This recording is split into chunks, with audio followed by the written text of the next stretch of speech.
নারী ও শিশু নির্যাতন দমন আইন সংশোধনে নীতিগত সিদ্ধান্ত নিয়েছে উপদেষ্টা পরিষদ। আগামী বৃহস্পতিবার চূড়ান্ত অনুমোদন দেয়া হবে বলে জানিয়েছেন আইন উপদেষ্টা আসিফ নজরুল। এতে শিশু ধর্ষণ মামলা বিশেষ ট্রাইব্যুনাল এবং নারী শিশু ধর্ষণ ও বলাৎকারের জন্য থাকছে মৃত্যুদণ্ড সহ বিভিন্ন মেয়াদে কঠোর শাস্তি। এছাড়া রাজশাহী ও চট্টগ্রামে আরও 2টি ডিএনএ ল্যাব তৈরি করা হবে বলে জানিয়েছেন পরিবেশ উপদেষ্টা সৈয়দা রেজওয়ানা হাসান। বিস্তারিত জানাচ্ছেন নাজিব ফরাইজি। মাগুরার ৮ বছরের ছোট্ট শিশু আসিয়ার ধর্ষণ ও মৃত্যু গোটা দেশের মানুষের বিবেককে নাড়িয়ে দিয়ে গেছে। ঘৃণিত ও শাস্তিযোগ্য অপরাধ হওয়ার পরও ধর্ষণের মতো নিকৃষ্ট অপরাধ দমনে ব্যর্থ দেশের বিদ্যমান আইন। আইনের ফাঁকফোকর ও পেশিশক্তির কারণে ধর্ষকের বিচার দৃষ্টান্তমূলক হচ্ছে না।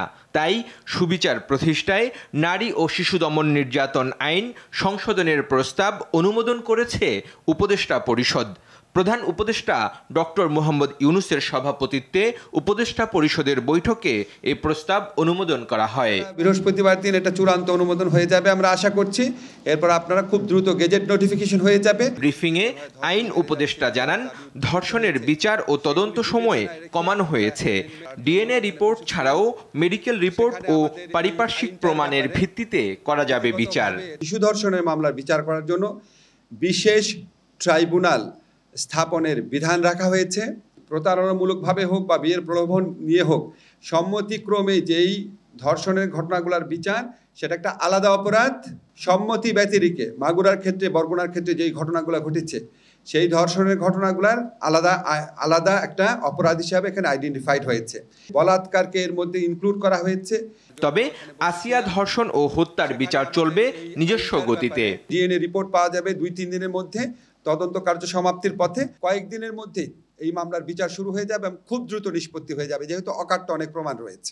পরিবেশ উপদেষ্টা জানান, ধর্ষণের বিচার বিলম্ব হওয়ার কারণ পর্যাপ্ত পরিমাণে ডিএনএ ল্যাব না থাকা।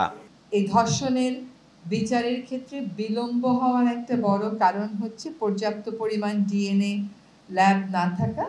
এই মুহূর্তে একটি মাত্র আছে। আজকে সিদ্ধান্ত হয়েছে যে আমরা চট্টগ্রামে এবং রাজশাহীতে ডিএনএ ল্যাব স্থাপন করব। খসড়া অনুমোদন পাওয়া নারী ও শিশু নির্যাতন দমন আইনটির ওপর দেয়া মতামতগুলো কাল পরশু যাচাই বাছাই করা হবে। নাজিব ফরাইজি, RTV, ঢাকা।